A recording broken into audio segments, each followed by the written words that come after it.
back to my hand. Watch the feet and watch the head. Here goes. Let's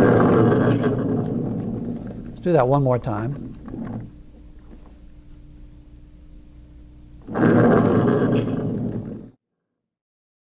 I hope you noticed that the troll was always in front of my hand. The troll did not fall behind my hand. What I'm trying to do is do away with the notion that the troll is somehow thrown backwards or forced backwards. Instead, the troll is being pulled forward. If you notice the feet moved ahead of the rest of the body, okay?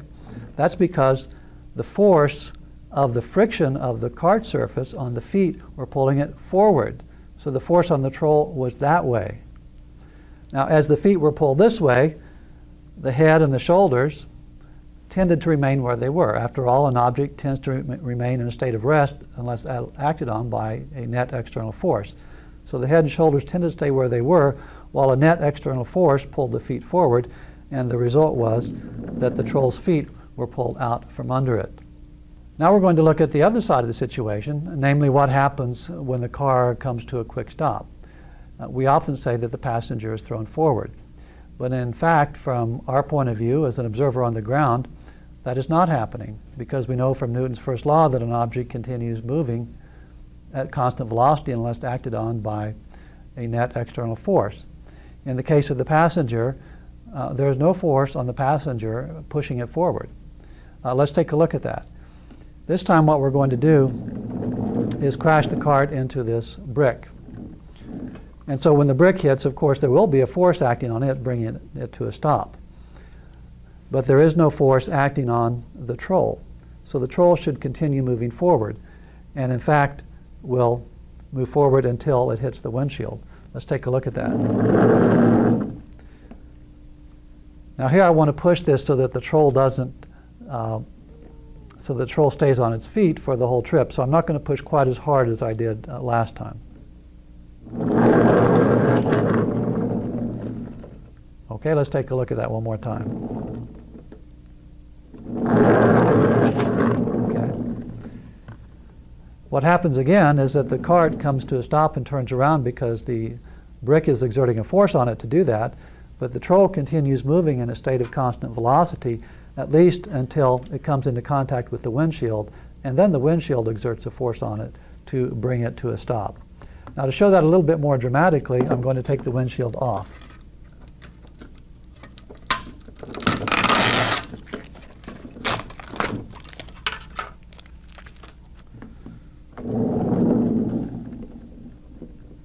And you might guess what's going to happen to the troll this time. When the cart hits the wall, the troll will simply keep going. And actually falls over the front of the cart. Let's see that one more time. So what we've seen in this series of demonstrations is that from our point of view as inertial observers, objects continue to move at constant velocity or remain in their state of rest unless acted on by a net external force.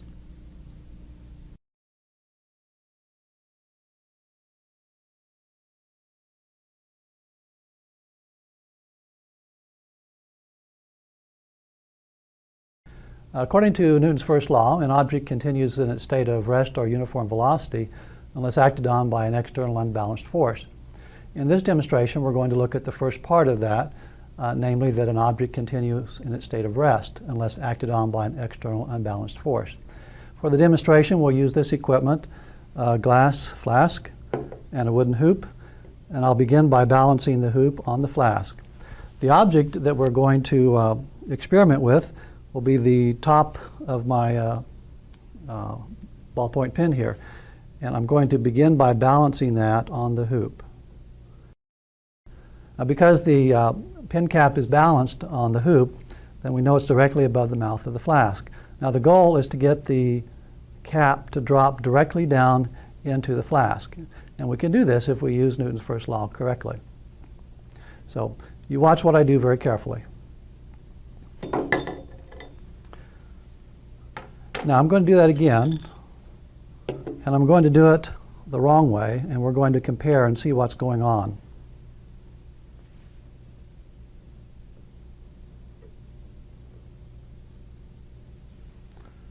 Okay, watch again. That time the cap flipped up into the air. Now let's see what was different about those two methods. You may have noticed that the first time when I grabbed the hoop, I grabbed from the inside, and the second time I grabbed from the outside.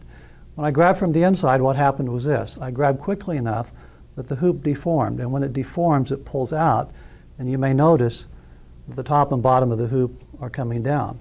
Well, what this means is that the top of the hoop will retract from the pin. And because it retracts from it immediately, there's no way that the hoop can exert any force on the pin cap. As a result, the hoop comes out very quickly. The pin cap simply falls straight down. Now, it's acted on by an external force, the force of gravity, but that is the only thing, and so it falls straight down into the flask. There's no horizontal force on it, which would make it go one way or the other. Well, let's see that one more time.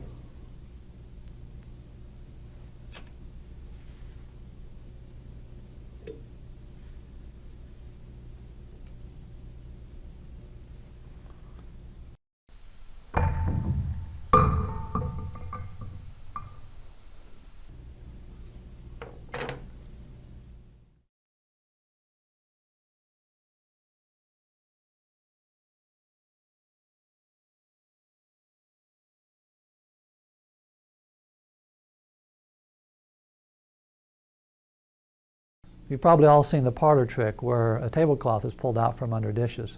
We're going to try that here, except we're going to do it on a smaller scale. For the dishes, we're just going to have a glass of water, and for the tablecloth, we're going to have this paper tag. I'll place the dish on top of the tag. Now, because you've seen this before, you know that in order to make this work, I have to pull the tag very quickly. So just keep your eye on this. This is often explained as a demonstration of the principle of inertia. However, there's much more to it than that. If I pull slowly, the glass moves right along with the tag, and I can pull it right off the edge of the table. Now, even when I pull the tag quickly, the glass will move some. Watch closely. So the tag shifted toward the table, or rather the glass shifted toward the table when the tag was pulled out. Now let's review the physics of this. I pulled on the tag with a fairly large force. I was pulling on a small mass because the tag has a very little mass. As a result, the acceleration of the tag was quite high because the acceleration is equal to the force divided by the mass. Force is large, mass is small. Gives you a large acceleration. On the other hand, the glass was being acted on by a relatively small force of friction, but it has much more mass than the tag does. So in that case, we had a small force and a large mass, and that gave a small acceleration. So as a result of the smaller acceleration of the glass compared to the tag, in the same amount of time, the glass didn't move nearly as far as the tag did. And as long as I'm pulling quickly, I can make that happen. Now let's go a little bit further with this and see what happens if we have a second glass on top of the first. Now, if this were strictly a demonstration of inertia, one might say, well, more mass means more resistance to a change in motion, and this would be easier. But there's something else going on here. As you know, because the glass moves, and this is a tower, and it's an unstable tower, it could easily topple. So if I'm going to be successful in pulling the tag out, I have to pull very quickly. So I'm going to get ready by pulling the tag right to the edge, and then I want to pull very quickly and be sure to pull down rather than up, because the slightest upward motion will topple that tower of wine glasses. Here we go.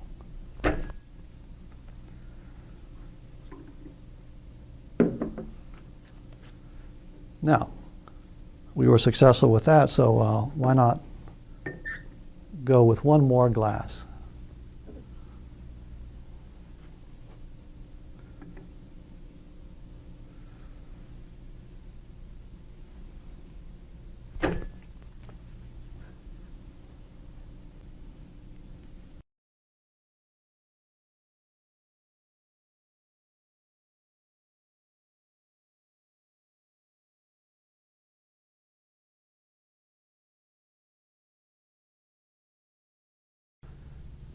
You've probably seen the demonstration of a tablecloth pulled out from underneath dishes.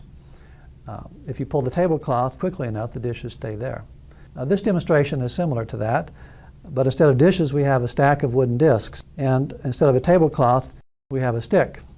And the goal is to remove the discs from the stack. There are 8 of them. And to remove them from the stack one at a time from the bottom up without making the stack topple over. Here's how to go about doing it. To get the bottom disc out, just hit it very quickly with the stick. Now, I could hit it slowly, but if I do that, the whole stack moves. Or a little bit faster, and the stack may topple over. What's happening here is that when I hit the stick, I'm hitting it with a fairly large force.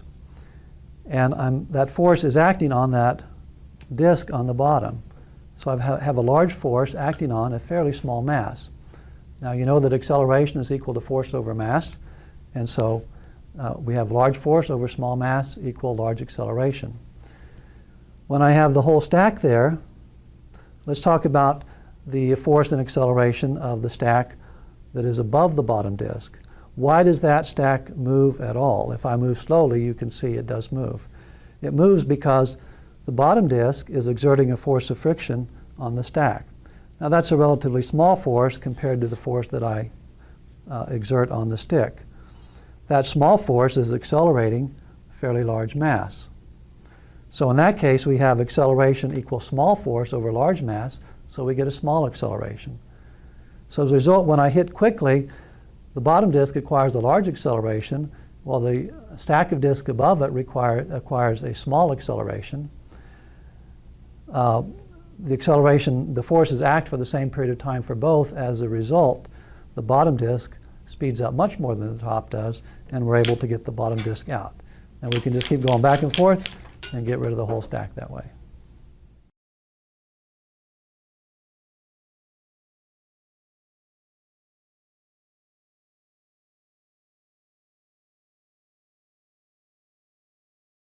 This is a simple demonstration you can do at home to show the independence of vertical and horizontal motion. All you need for it is a tabletop and 2 pennies, or 2 coins of any kind. Place one coin right on the edge of the table, so it's just teetering, and place the other coin. What you're going to do with the other coin is flip it with your finger so that it just grazes the first one, and the first one will drop at the same time that the second one is projected off the table. The question is, when will they hit? Which one of the coins will hit first, or will they hit at the same time? Let's go ahead and try this and see what happens.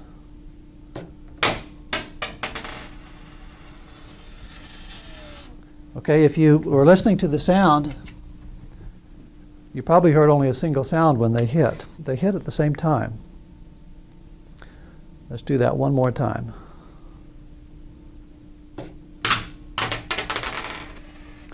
So, why do they hit at the same time, even though one coin has to travel a further distance to get to its target? Well, again, it's because the horizontal and vertical motions are independent of each other. The objects fall at the same rate because they are both influenced by the acceleration due to gravity. And because they fall at the same rate and the horizontal motion has no influence, this means that since they fall the same distance, they must take the same amount of time. Now, it might help to understand why the projected penny falls further than the drop penny in the same amount of time if you think of it like this. At any instant of time, the projected penny has a downward velocity component like this, and this is due to gravity. Now, the drop penny also has the same velocity vector at the same instant of time. However, the projected penny also has a horizontal velocity component due to the flip that I gave it initially. The overall velocity vector of the projected penny is therefore diagonal to the 2 components and has a magnitude that is greater than either of the components. So the average velocity of the projected penny is greater than that of the drop penny. With a greater average velocity, the projected penny will obviously travel a greater distance in the same amount of time than the drop penny will.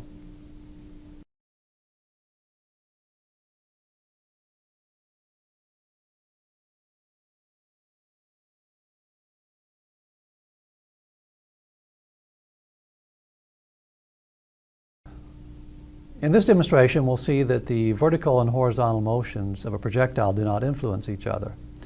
The projectile